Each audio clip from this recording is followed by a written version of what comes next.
Hello,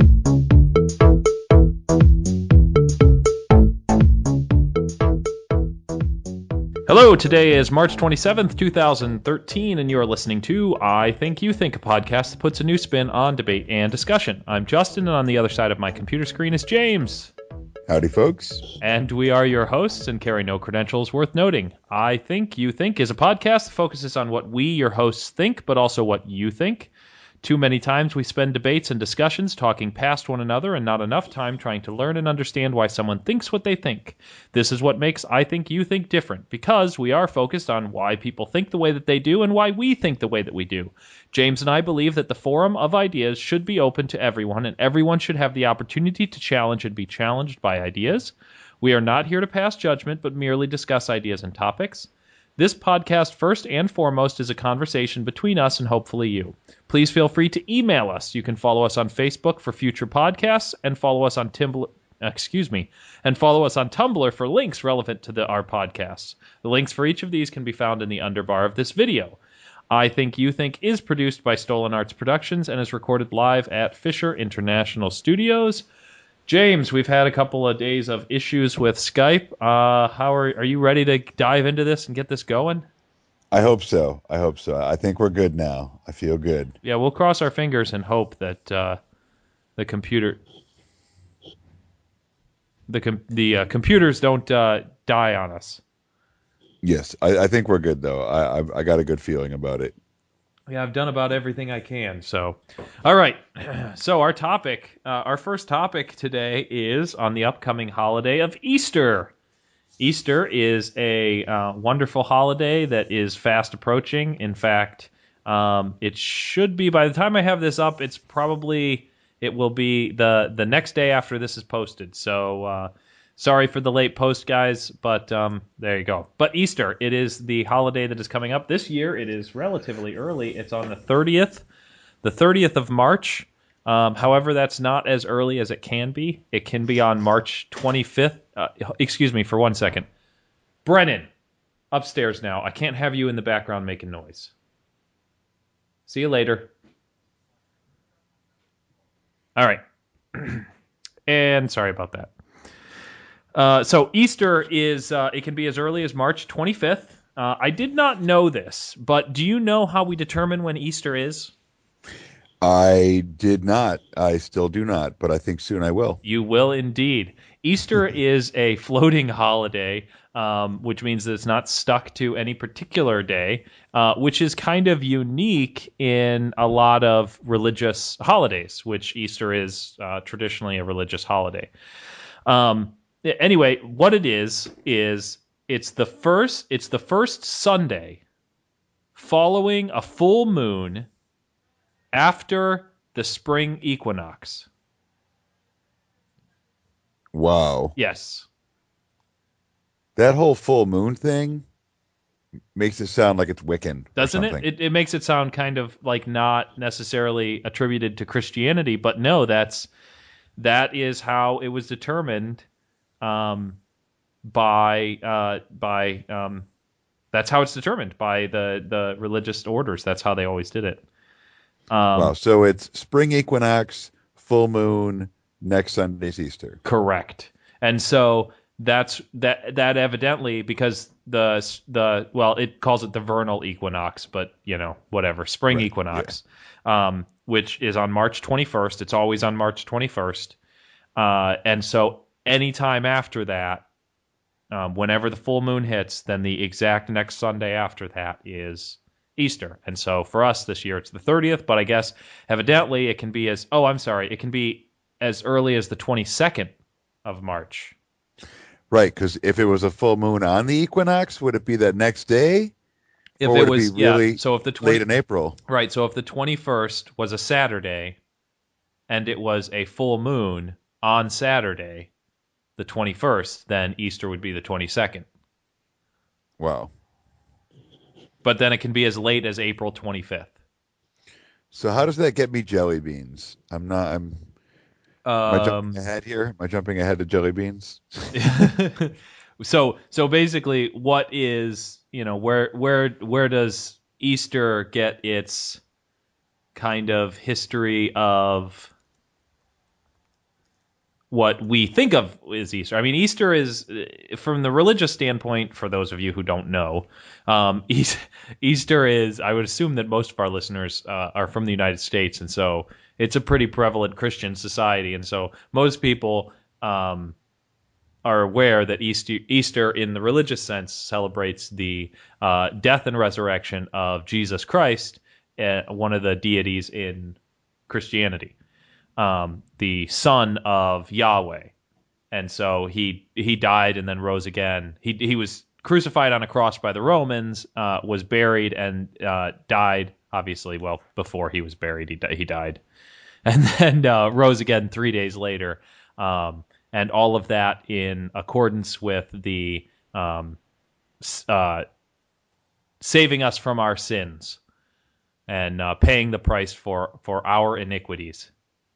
And that's what makes, that's one of the tenets of the modern Christian religion. Well, all the Christian religion. Hence jelly beans. Hence jelly beans. I'm jumping ahead again. Yeah. Well, Jesus was eating jelly beans at the Last Supper, I think is what it has to do with. I think you're right. Yeah. So I'm just kind of glancing through a website here just to see. Okay, it's saying that the first Easter Bunny legend is documented in the 1500s, and then the first story about a rabbit laying eggs and hiding them in a garden was published by 1680. And then these stories and legends were brought to the United States in the 1700s, when the German immigrants settled in Pennsylvania Dutch Pennsylvania Dutch country. Guess there wouldn't have been counties then. That's pretty much that's all I'm really seeing here. This is a website on news.discovery.com and history. What does Easter Bunny coming have to do with Easter? Not much. Not much. Evidently, there are just some stories and traditions. Yeah, they said, well, to be frank, nothing. Nice. It looks like those are just things that have kind of been attributed to Easter. Now, my understanding is that Easter obviously comes just after the spring equinox, and spring is associated with rebirth. Hence, typically the religious association of Christ dying on the cross and being reborn also tends to coincide. Coincidence? I don't know.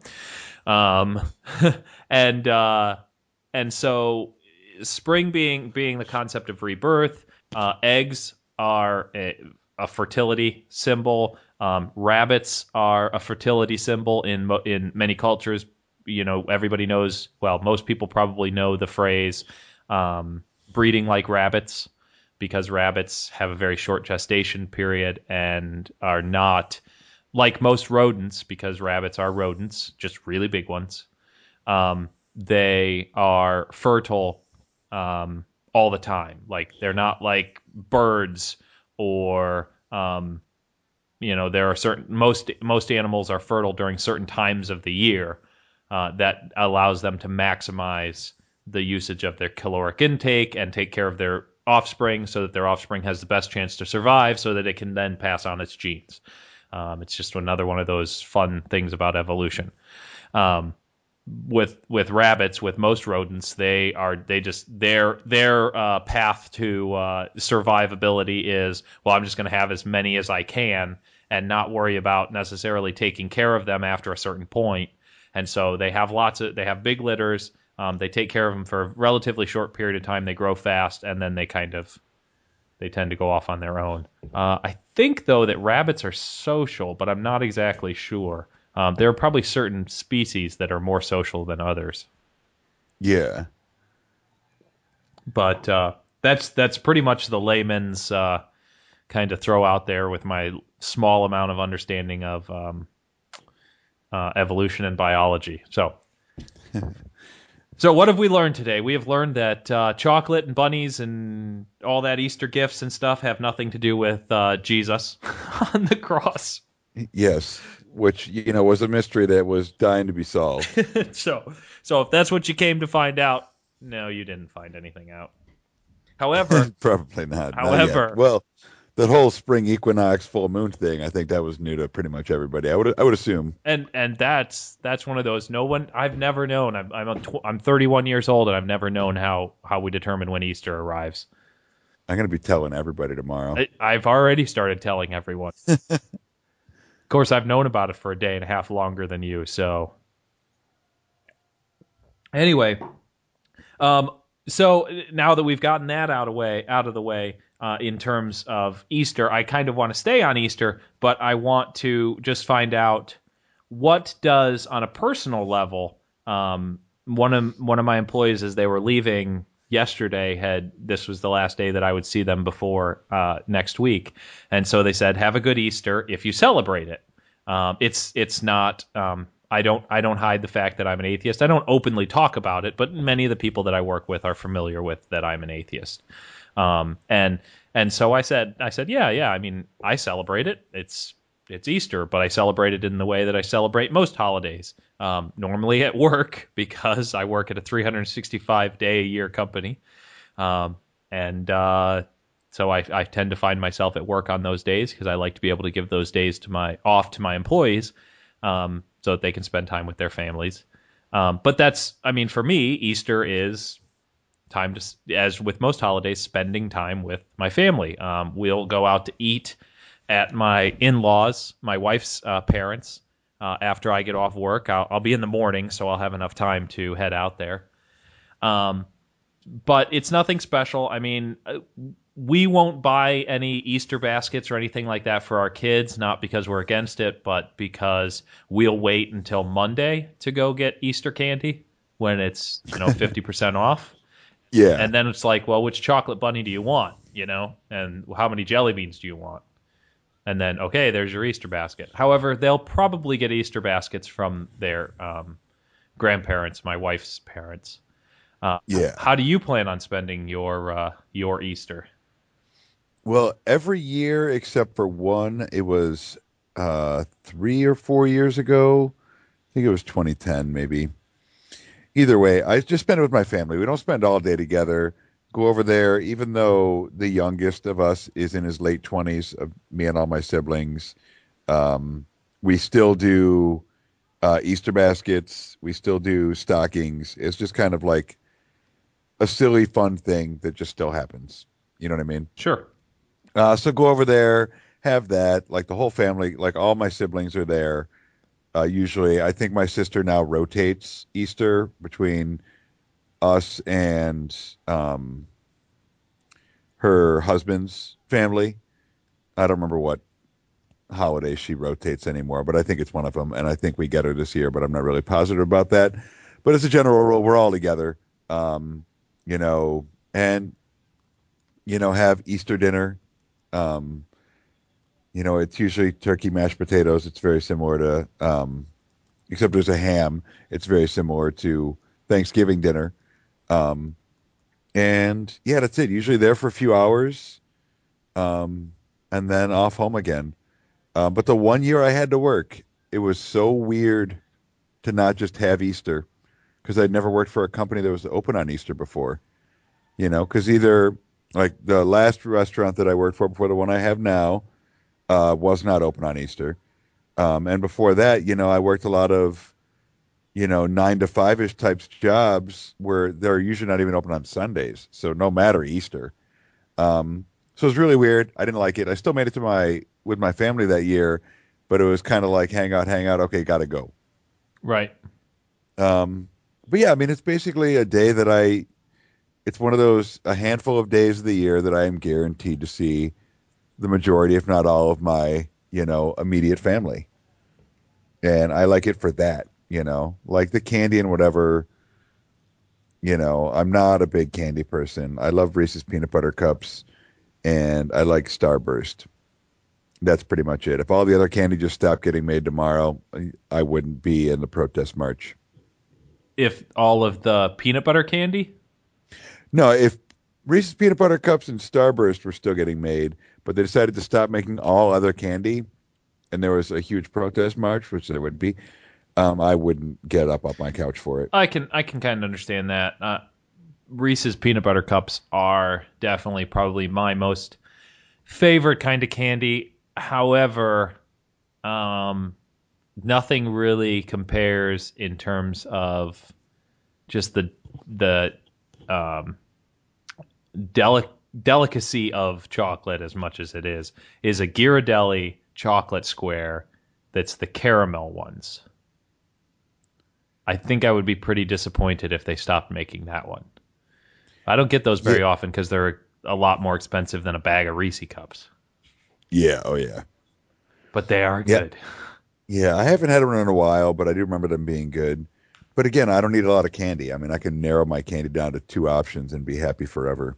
You know? Yeah, yeah. I mean, I'm looking forward to. We have a Reese chocolate, a chocolate Reese egg that we sell at work. That's huge. I mean, it's gigantic. It's as big as your fist, and it's like $5.50. And I never buy it until after it's clearance because we always get a whole case in and we never sell them all, and so I always wait till they're clearance and I buy them when they're 50% off. Um, but they are Yeah. for the whole thing. It's 880 calories Whew. of chocolate and peanut butter. It's insane. Like a fourth of it is only 220. So Yeah. that's how much the serving size is. One And how fourth. do you divvy that up properly? I know, right? So that everybody gets the right amount. So yesterday I had wanted to, and this is completely off the Easter topic, but I forgot to hit it before we jumped into the Easter topic. So I just wanted, because I thought it was kind of a cool story. And if I think that I want to try doing more of these kind of cool stories I found on the internet so that other people can go find cool stories. But this is about a Canon PowerShot digital camera that was in a waterproof housing, and a diver had it and lost it while they were diving in the ocean off of Hawaii. And then 6 years later, it was found in um, China by a couple of China airline or Taiwan, maybe it was found, but Chinese airline stewards. Um, and so they everything was fine. The camera still worked. They pulled the memory card out of it and put some pictures online to try to track this person down, and finally tracked them down. But it had been drifting for like 6 years. Yeah. So I just thought that was kind of a fun story. And so as I was trying to look it up again, I did a search for, drifting camera lost in the ocean, returned after 5 years. And you wouldn't believe how many well, obviously a lot of cameras get lost in the ocean, I would imagine, but how many Yeah. that there were so many hits for completely different stories of the same type. Lost cameras, drifted for years, someone found them, pulled the memory card from it, got it to work, and then tracked the person down. Wow. It's a lot of effort to track them down. Just yeah, yeah, I mean, it just seems like I don't know how, like if that happened to me, I don't know how they would ever be able to find me. You know what I mean? yeah. Like, do you have to, are there forums for lost my camera 3+ years ago in the ocean? Like post pictures here. Like That's that's weird. I would really like to know like how that actually, how they actually got from, okay, I found this camera and the steps it took to get them to the point where they were actually, you know, finding the person who owned the camera. Well, with the one group, the two stewards from this Taiwanese airline or whatever, they actually got the airline involved, and so the airline made it more like a marketing campaign, Okay. and so they had an opportunity to turn it into and a marketing campaign where they made a Facebook page saying that they were looking, and then you could put out a press release and things like that, and then it can be the one story that some local news wants to pick up, and then who knows? Like Stephen Colbert might go, oh, "That's the story I'm going to talk about this week." Yeah, you never know, Yeah, or and any of the late night people, or yeah, all you need is one national person to take it, and then I'm sure you'll find the person in no time. oh yeah, especially if that camera's got photos of the actual people. Right, right. But yeah, that was kind of a fun story that I just kind of wanted to share. So back to Easter, that was the Easter miracle that I wanted to share. Yes, not a hopping, talking, candy delivering bunny. Nope, But as a we know, floating camera. that has nothing to do with Easter. No, Yeah. Um, unless you're in America, and then it's all anyone really knows about Easter. what was your Easters like when you were growing up? Um, I remember being really young, like when I still believed in the Easter Bunny, and like waking up to the baskets of candy. Um, Again, when I was really young, we used to actually go to Easter Mass, Okay. but that faded away pretty quickly. Um, as we've discussed in previous podcasts, I was not really raised in a very religious household. Right. Um, so, I mean, I do remember doing that, but not so often as I remember it being like a regular staple of Easter's. But I do remember that happening a couple times. Um, but yeah, it'd be that, and then dinner, and eat too much candy, and probably feel, um, yeah, I don't know. And I guess like through some of my 20s, I could be like, oh, I have this day off, but now I got to go to my mom's, like I'm still obligated to do something, when I wanted to just be able to relax and have the day off. And then now I've flipped it, it's like I like that it's Easter, I have the day off. I like the fact that, we all get together. And Yeah, yeah, because what about yours? What was yours like when you were growing up? Because you grew up in a very religious household. we did. I remember going to church every Easter. Well, we went to church every Sunday, so that wasn't that much of a change for us to go on a Sunday that was Easter. Um, I have snippets of memories in which I remember getting Easter baskets. I remember one year my Easter basket consisted of a because it was kind of a lean year for my family. We didn't have a lot of money, but I got like a Jenga game and a couple of bags of candy, which I was excited about the Jenga game. I think that was Yeah. like the last Easter where I actually received any gifts Really? as a kid, like as a child. Yeah. But I had gotten a little older. I vaguely remember that I might have been in high school or the last year of junior high. So I was in like eighth or ninth grade. Um, so it wasn't that weird to me. Like Easter didn't really hold any special meaning for me aside from the religious connotation. I do remember as a kid getting like bags of not huge bags of fruit, but like a bag that would have fruit, oranges, and apples and stuff like that in it when we would go to church in like our Sunday school classes that we would get for Easter. Yeah. Because they didn't give out they didn't some gave out candy. Sometimes we got candy, but typically like we'd get an orange and an apple. Um, and I remember that. I remember one year my brother and I got these little stuffed plush bunnies that I they came in our Easter basket, but I couldn't tell you at all what else we got. I remember those plush bunnies because we took pictures with them, and those pictures my mom still has back in my childhood home in an old photo album because I've seen them before. Yeah. I remember when we took those pictures. But really, I mean, it was kind of the same thing in the sense that we'd go to church in the morning. We'd have a big family dinner in the afternoon after church, 3, 4 o'clock, with ham and turkey, very much like Christmas type dinner with mashed potatoes. My grandmother would make her biscuits that she made.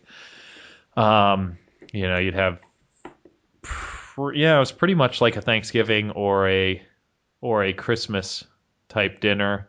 And then we would get our Easter baskets. We either got those, I can't remember if we got those before church or after.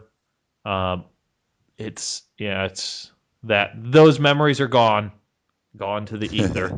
But Yeah. yeah, um, it's and for me, the most important thing to me has always kind of been the family aspect of it. I mean, the religious aspects of it were important to me when I was a Christian, when I was more religious.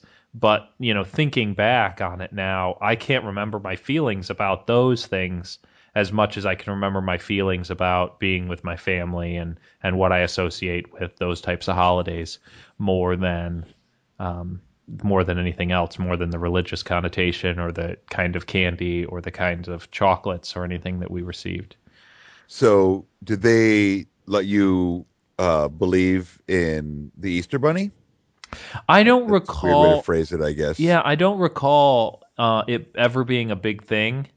I recall it being like just a tongue in cheek kind of, oh, the Easter Bunny brought the Easter basket, but I don't even remember ever like doing like the hiding the eggs and going out and finding them. Yeah, Like I that's a lot of effort. Yeah, I don't remember ever doing any egg hunts, going and doing egg hunts. I'm sure we probably did at some point, but I don't recall it. The one time I recall it was after I was into high school and going to the Baptist church that I told you about when we were talking about kind of our religious upbringing. I was going to a Baptist church for a while, and I remember going to the pastor's house and the youth group doing like an egg hunt thing. But there Yeah, weren't candy. There was like some of the ones had candy in it, but some of them had like $5 bills, and like I think there was one that had a 20 in it somewhere. yeah, So I remember that. But other than that, that's like the only time I ever remember doing a egg hunt. yeah. I remember like vaguely once or twice at the house us having it, but it definitely wasn't an every year thing. I do now that we're talking about it, I do remember coloring eggs because I remember Oh the yeah, little wire holders that we used for the eggs. I remember doing the egg coloring. I remember doing that, and I remember my mom having to hard boil a bunch of eggs for us to do coloring. oh yeah, But those are just like I have the memory of me putting an egg into coloring, but I couldn't tell you when it was or how old I was or you know, anything else. I know it was in the kitchen in my childhood home. yeah. Do you do that with your kids? Color eggs? Yeah, Um, no, no, just because it's a lot of work. I'm yeah. sure my kids aren't. First of all, my wife doesn't like hard boiled eggs. So if we do them, then it's going to be me eating them or me turning them into an egg salad because, no one else. My son might eat it. I'm sure my daughter would because she eats everything. But Yeah. um, we have before in the past, but we don't normally do like the vinegar and food coloring, dyeing. Normally, my kids are real big with getting markers and coloring things, Okay. and so they'll get like markers, color the eggs, and use stickers and things to decorate them. But it's more just the like Easter is when you color eggs. But yeah, I should probably do that more often. Oh, I mean, if the kids are excited to do it, then yeah. But I mean, if it's not like you've been doing it all till now and they're really excited and you're like, nah, No, daddy let's says not no do this year, it. because it's only a tradition if, it's in your house. You know what I mean? Right, It's not, right. And there are other things we do as tradition that is, I guess, as long as they have good memories of growing up, things that I can, those little snippets of memories, and that's not too bad. Doesn't necessarily have to be around holidays or anything in particular. oh no, Yeah. no, definitely not. But I think we've kind of run out of time talking about Easter. We've been on here for about 30 minutes. I think it's probably a good time to wrap up. Yes, indeed. Okay, so be careful. There is some monster-sized bunny hopping around your neighborhood, people. trying to force candy down your throats. Yep, in celebration of Jesus' death and resurrection. Yes. That's right. I hope we've answered all your questions about how we got from point A to point B on this subject. Oh, and just a quick plug because I watched shoot, what's the name of that movie? Guardians. Rise of the Guardians. Yeah. That has a bunch of different holiday animals and they do things. One of them is the Easter Bunny. It's a cute movie. It's worth watching. You know. Excellent. Well, you can all do that between these two podcasts being released. Yes. So So you watch that movie and then you'll have that information in your head for our next podcast. which I don't know if it'll have any information that'll be worth having, but you'll have it. Okay, that's it. That's good enough. All right, well, we'll see you guys in a couple of days.